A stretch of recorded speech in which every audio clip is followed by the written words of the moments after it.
Hi, hello, my dear students, my dear children. We are starting part 4 video of our chapter 6 Mass Movement for Freedom. പ്രിയപ്പെട്ട കുട്ടികളെ നമ്മൾ second ടൈമിലേക്ക് portions പഠിച്ചുകൊണ്ടിരിക്കുകയാണ്. Chapter 7 നമുക്കുണ്ട്. Chapter 6 നമ്മൾ അവസാന ഭാഗത്തേക്ക് പോവുകയാണ്. Mass movement for freedom. ഇപ്പോൾ ഗാന്ധിജി 1917 ഇന്ത്യയിൽ കാലുകുത്തി. അദ്ദേഹം ചില ഏർലി സ്ട്രഗിൾസൊക്കെ നടത്തി. അവിടുന്ന് അദ്ദേഹം നോൺ കോപ്പറേഷൻ മൂവ്മെൻറ്റിലേക്ക് വന്നു. അതൊരു മാസ് മൂവ്മെൻ്റ് ആയിരുന്നു. നോൺ കോപ്പറേഷൻ മൂവ്മെൻറ്റ് ഗാന്ധിജി പെട്ടെന്ന് തന്നെ വിഡ്രോ ചെയ്യേണ്ടി വന്നു. ഇങ്ങനെയുള്ള നമ്മുടെ ഫ്രീഡം സ്ട്രഗിളിൻ്റെ വളരെ ത്രില്ലിംഗ് ആയിട്ടുള്ള ആ സംഭവങ്ങളാണ്, ഹിസ്റ്ററിയാണ് നമ്മൾ പഠിച്ചുകൊണ്ടിരിക്കുന്നത്. ഇത് പാർട്ട് 4 വീഡിയോ ആണ്. ഇവിടെ നമ്മൾ പ്രധാനമായിട്ടും പഠിക്കുന്നത് മറ്റൊരു മാസ് മൂവ്മെൻറ്റ്, ഗാന്ധിജി ലോഞ്ച് ചെയ്ത മറ്റൊരു മാസ് മൂവ്മെൻറ്റിനെ പറ്റിയാണ്. അതാണ് civil disobedience movement or salt സത്യാഗ്രഹ.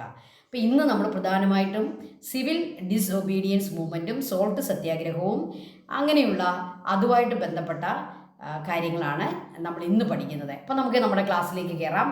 ഇതൊക്കെ വളരെ ഇൻട്രസ്റ്റിംഗ് ആണ്. നമ്മുടെ ഇന്ത്യയുടെ ഹിസ്റ്ററിയാണ് നമ്മൾ പഠിക്കുന്നത്.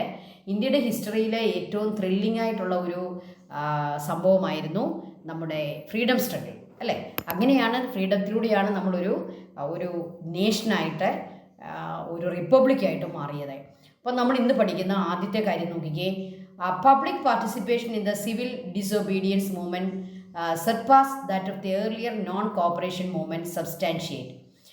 സിവിൽ ഡിസൊബീഡിയൻസ് മൂവ്മെൻറ്റിലെ ആളുകളുടെ പാർട്ടിസിപ്പേഷൻ നേരത്തെ, അതായത് ഇതിനേക്കാൾ ഏർലിയറായിട്ട് ചെയ്ത നോൺ കോപ്പറേഷൻ മൂവ്മെൻറ്റിനേക്കാൾ കൂടുതലായിരുന്നു. അതിനെ സർപാസ്ഡ് എന്നുള്ള വാക്കിൻ്റെ അർത്ഥം എന്താണ്?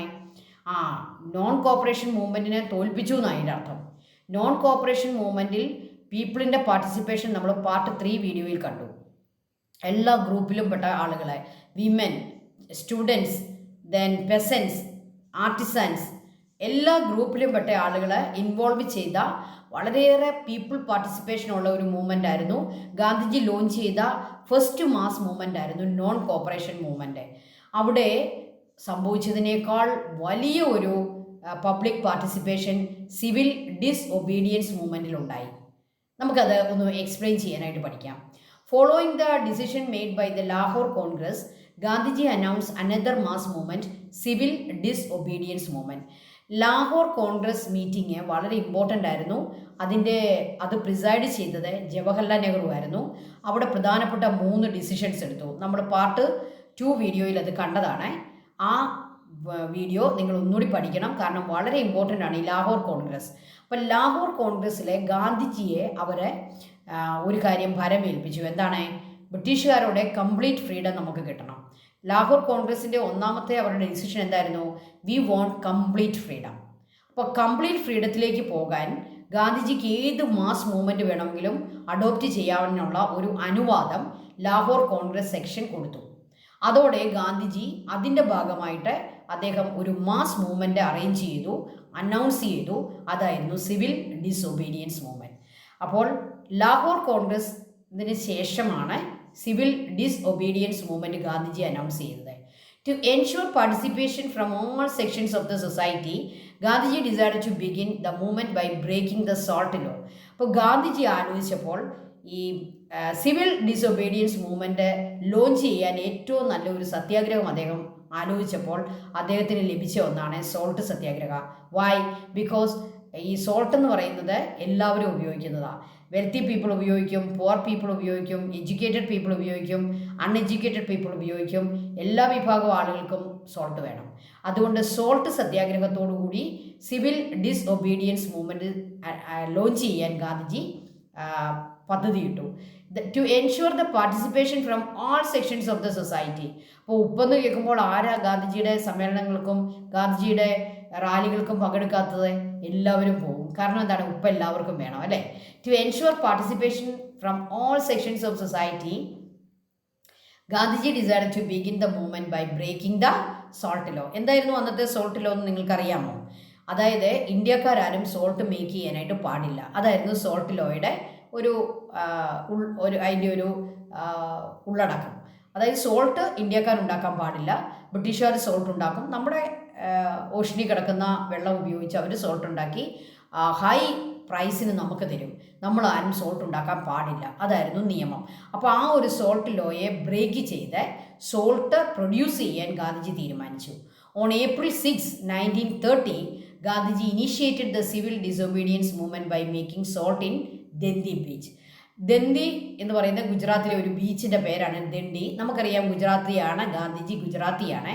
അതപ്പം അദ്ദേഹം ജനിച്ച ഗുജറാത്തിൻ്റെ ദണ്ഡി ബീച്ചിൽ April 6, 1930 അദ്ദേഹം സിവിൽ ഡിസൊബീഡിയൻസ് മൂവ്മെൻറ്റിൻ്റെ ഭാഗമായിട്ട് സോൾട്ട് മേക്ക് ചെയ്തു, സോൾട്ട് ഉണ്ടാക്കി.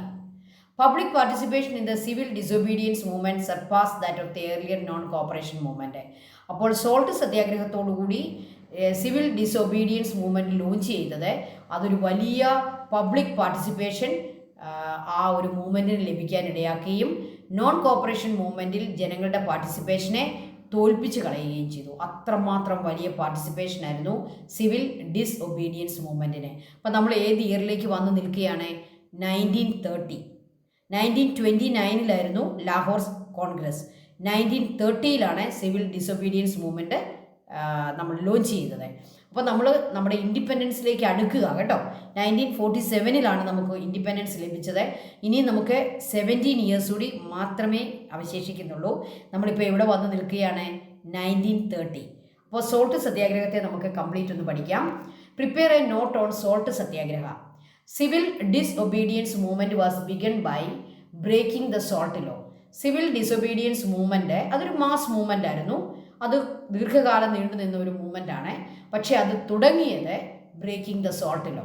It was decided to break the salt law by Dandi beach in Gujarat.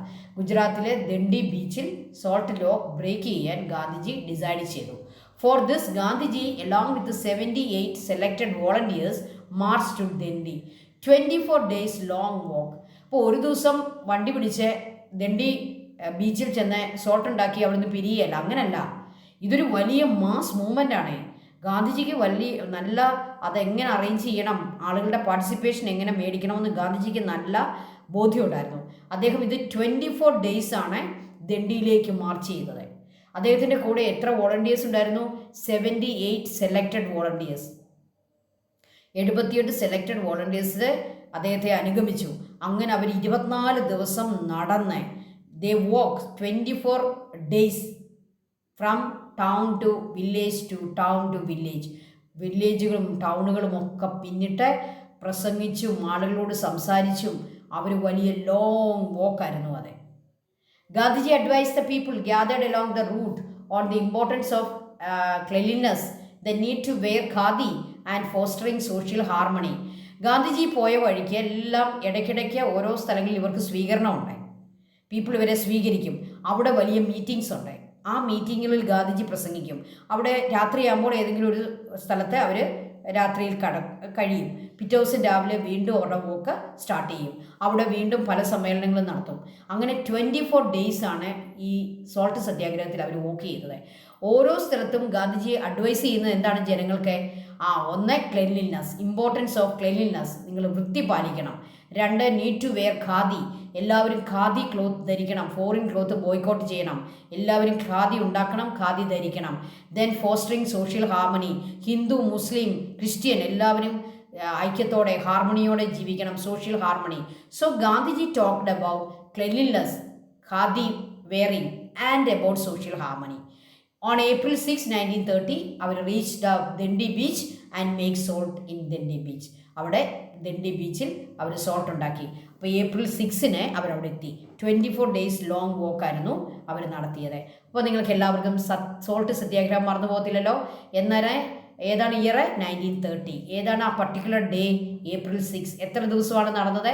24 days. എത്ര വോളണ്ടിയേഴ്സ് അദ്ദേഹത്തിൻ്റെ കൂടെ ഉണ്ടായിരുന്നു? 78 volunteers. Okay. Gandhiji break the salt law by picking salt. നമുക്ക് ഖാൻ അബ്ദുൽ ഗഫാർ ഖാൻ, നമുക്ക് ടെക്സ്റ്റിൽ നമുക്ക് അദ്ദേഹത്തിൻ്റെ ഫോട്ടോ തന്നിട്ടുണ്ട്. ഖാൻ അബ്ദുൽ ഗഫാർ ഖാൻ അദ്ദേഹമാണ് നമ്മുടെ സോൾട്ട് സത്യാഗ്രഹത്തിൽ ഗാന്ധിജിയുടെ ഒരു പ്രധാന അനുയായിയായിട്ട് പ്രവർത്തിച്ച, ഗാന്ധിജി അതിർത്തി ഗാന്ധി എന്ന് വിളിച്ച മഹാനായ ഗാന്ധിയനാണ് ഖാൻ അബ്ദുൽ ഗഫാർ ഖാൻ. അപ്പോൾ ഫ്രോണ്ടിയർ ഗാന്ധി, അതിർത്തി ഗാന്ധി എന്നറിയപ്പെടുന്ന ഖാൻ അബ്ദുൽ ഗഫാർ ഖാൻ ഈ സോൾട്ട് സത്യാഗ്രഹത്തിൽ ഗാന്ധിജിയെ ഹെൽപ്പ് ചെയ്ത ഏറ്റവും പ്രധാനപ്പെട്ട ഒരു സമരഭടനാണ് ഖാൻ അബ്ദുൽ ഗഫാർ ഖാൻ. ഓക്കെ, അപ്പോൾ ആ പേരൊന്ന് ഓർത്ത് വെക്കുക, ഖാൻ അബ്ദുൽ ഗഫാർ ഖാൻ, ഫ്രോണ്ടിയർ ഗാന്ധി.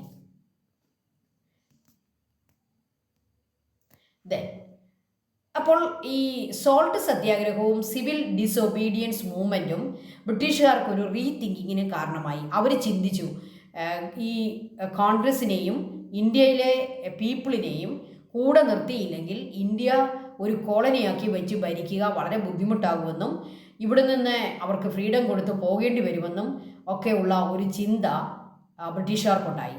അതുകൊണ്ട് ഇന്ത്യക്കാരെ ഒന്ന് സോപ്പിടാൻ വേണ്ടി, ഇന്ത്യക്കാരെ ഒന്ന് അവരുടെ ഈ ഒരു പ്രൊട്ടസ്റ്റിനെ ഒന്ന് ശമിപ്പിക്കാൻ വേണ്ടി അവരൊരു പുതിയ ഐഡിയ മുന്നോട്ട് വെച്ചു. അതായിരുന്നു ഗാന്ധി ഇർവിൻ പാക്ട്. ഗാന്ധിജിയെയും ഇർവിൻ എന്ന് പറയുന്ന ബ്രിട്ടീഷ് ഒഫീഷ്യലിനെയും ചേർത്തിരുത്തി ഒരു ഉടമ്പടി ഉണ്ടാക്കി, Gandhi Irwin pact.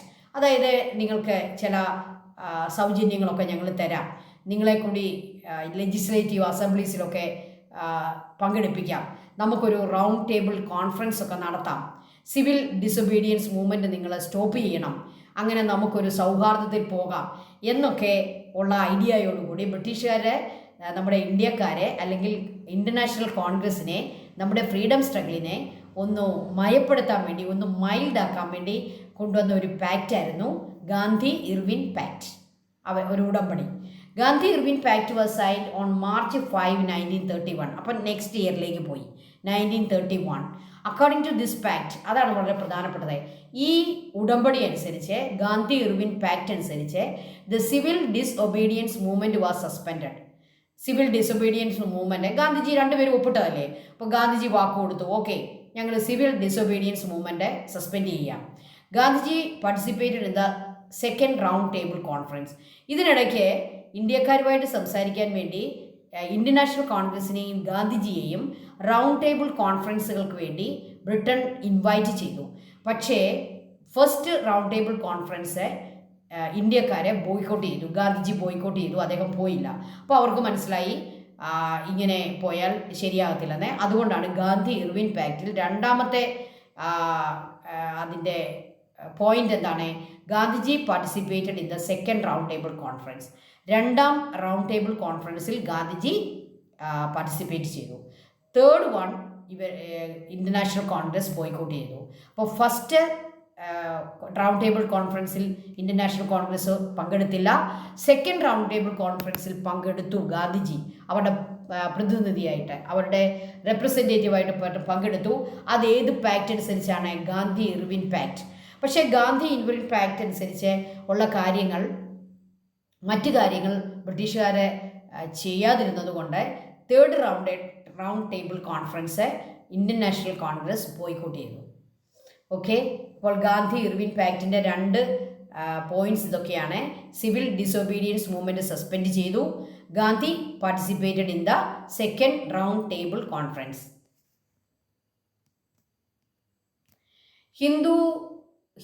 Hindustan socialist republican association HSRA and 2 major actions under Bhagat sings leadership.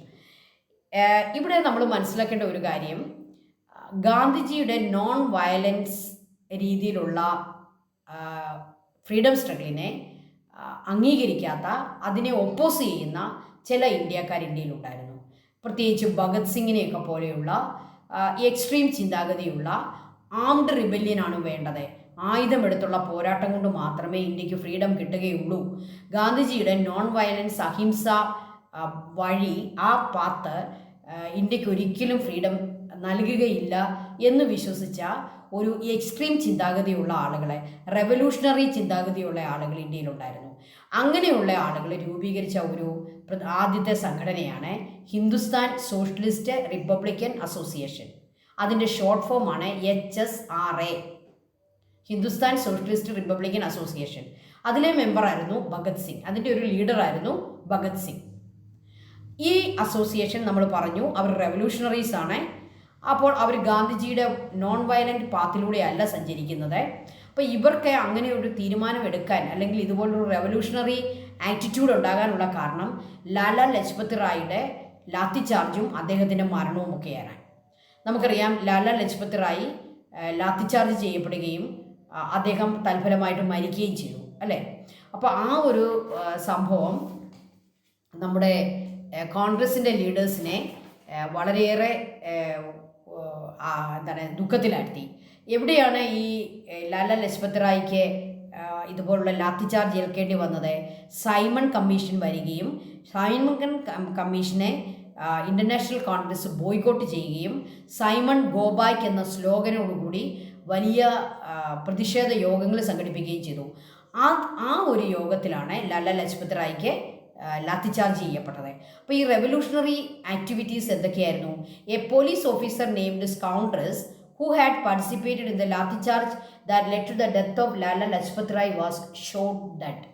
അദ്ദേഹത്തെ അവർ കൊന്നു. സാൻഡ്രസ് എന്ന് പറയുന്ന ആ പോലീസ് ഓഫീസർ ലാലാ ലജ്പത് റായിയെ ലാത്തി ചാർജ് ചെയ്ത പോലീസ് ഓഫീസറെ ഈ എക്സ്ട്രീമിസ്റ്റുകൾ ഹിന്ദുസ്ഥാൻ സോഷ്യലിസ്റ്റ് റിപ്പബ്ലിക്കൻ അസോസിയേഷനിലെ members under the leadership of Bhagat Singh they shot dead. Then a bomb was thrown into the Central Legislative Assembly Hall. അന്നത്തെ സെൻട്രൽ ലെജിസ്ലേറ്റീവ് അസംബ്ലി ഹാളിലേക്ക് ഇവരെ ഈ ഭഗത് സിംഗും സുഖദേവും രാജ്ഗുരു പോലെയുള്ള extremist leaders they throw A bomb, അവിടേക്ക് ഒരു ബോംബ് ഇട്ടു. അവർ ഓടി രക്ഷപ്പെട്ടില്ല കേട്ടോ, അവർ അവിടെ തന്നെ നിന്നു. Following this the brave revolutionaries Bhagat Singh, Rajguru and Sukhdev were executed on March 23, 1931. അപ്പോൾ 1931 ഇന്ത്യക്കാരായ നമ്മളെ സംബന്ധിച്ചിടത്തോളം ഒരു വലിയ ദുഃഖത്തിൻ്റെ ഒരു വർഷമാണ്. 1930 നമുക്ക് നമ്മൾ സോൾട്ട് സത്യാഗ്രഹം നടത്തിയത്. ഗാന്ധി ഇർവിൻ പാക്റ്റ് 31 പക്ഷേ ഈ 31 തന്നെ ഇതുപോലുള്ള ഒരു വലിയ ദുഃഖകരമായ കാര്യം നടന്നു. ഈ രണ്ട് കാരണങ്ങളുടെ പേരിൽ ആ സ്കൗണ്ടേഴ്സ് എന്ന് പറയുന്ന പോലീസ് ഓഫീസറെ വെടിവെച്ചതും ബോംബ് സെൻട്രൽ ലെജിസ്ലേറ്റീവ് ഹാളിലേക്ക് എറിഞ്ഞതുമാണ് രണ്ട് ചാർജുകൾ അവർക്കെതിരെ വന്നത്. അവരെ അവർ തൂക്കിലേറ്റി. അതാണ് Bhagat Singh, Rajguru and Sukhdev. They were executed on March 23. അപ്പോൾ ഇവരുടെ ചിത്രങ്ങളൊക്കെ നമ്മുടെ പുസ്തകത്തിൽ തന്നിട്ടുണ്ട്, നിങ്ങൾ ചിത്രങ്ങൾ എടുത്ത് കാണുക. Okay, following this the brave revolutionaries were executed on March 23, 1931. Then Congress Socialist Party, CSP. The Congress Socialist Party was formed by those within the Congress who were inclined towards socialist idea. നമുക്കറിയാം first world വാറിന് ശേഷം socialist ideas ലോകം മുഴുവൻ spread ആവുകയും Russia പോലുള്ള രാജ്യങ്ങളിൽ socialist പാർട്ടികൾ രൂപീകരിക്കുകയും ചെയ്തു. അപ്പോൾ ആ ഒരു സോഷ്യലിസ്റ്റ് ഇക്വാളിറ്റി, സോഷ്യലിസം അതിലേക്ക് ആകൃഷ്ടരായ കോൺഗ്രസ്സിലെ ചില മെമ്പേഴ്സ് കോൺഗ്രസ്സിൽ നിന്ന് മാറി പുതിയൊരു പാർട്ടി ഉണ്ടാക്കി. ആ പാർട്ടിയുടെ പേരാണ് ദ കോൺഗ്രസ് സോഷ്യലിസ്റ്റ് പാർട്ടി. അവർ നേരത്തെ കോൺഗ്രസ് അല്ലായിരുന്നോ, അതുകൊണ്ട് അവരവരുടെ പാർട്ടിക്ക് കോൺഗ്രസിൻ്റെ പേരുകൂടി ആഡ് ചെയ്തു, ദ കോൺഗ്രസ് സോഷ്യലിസ്റ്റ് പാർട്ടി. അതാണ് CSP. ഇവരെ ഈ പാർട്ടി രൂപീകരിച്ച ആളുകൾ നേരത്തെ ആര് തന്നെയായിരുന്നു? They were the members of Indian National Congress. The Congress Socialist Party was formed by those within the Congress who were inclined towards socialist idea. Jayaprakash Narayanan became the first secretary. അപ്പോൾ ജയപ്രകാശ് നാരായണൻ എന്ന് പറയുന്ന അന്നത്തെ പ്രധാനപ്പെട്ട ഒരു ലീഡറാണ് ഈ കോൺഗ്രസ് സോഷ്യലിസ്റ്റ് പാർട്ടിയുടെ first secretary. He was the top most leader. The party aimed to establish a socialist society by countering capitalism and landlordism. ഇന്ത്യയിൽ ഉണ്ടായിരുന്ന രണ്ട് പ്രധാനപ്പെട്ട എക്കണോമിസ്റ്റ് ചിന്താഗതികളായിരുന്നു ക്യാപിറ്റലിസവും ലാൻഡ്ലോഡിസവും. ലാൻഡ്ലോഡ്സ് ഏക്കർ കണക്കിന് ഭൂമി സ്വന്തമായിട്ട് വെക്കുക, ടെനൻസായിട്ട് ബാക്കി ആളുകൾ കഴിയുക, അതിനെതിരായിരുന്നു സോഷ്യലിസ്റ്റുകൾ. അതുപോലെ തന്നെ അവർ മുതലാളിത്തത്തിനും എതിരായിരുന്നു, ക്യാപിറ്റലിസത്തിനും. They were attracted to socialist ideas. They aimed to establish a socialist society in India. നമ്മുടെ ജവഹർലാൽ നെഹ്റു പോലും ഒരു പരിധിവരെ സോഷ്യലിസ്റ്റ് ഐഡിയ ഉള്ള ആളായിരുന്നു. പക്ഷേ അദ്ദേഹം കോൺഗ്രസിൽ ഗാന്ധിജിയുടെ ഒപ്പമാണ് നിന്നത്. ജയപ്രകാശ് നാരായണനെ പോലെ ആളുകളെ പുതിയൊരു പാർട്ടി ഉണ്ടാക്കി. അതാണ് കോൺഗ്രസ് സോഷ്യലിസ്റ്റ് പാർട്ടി.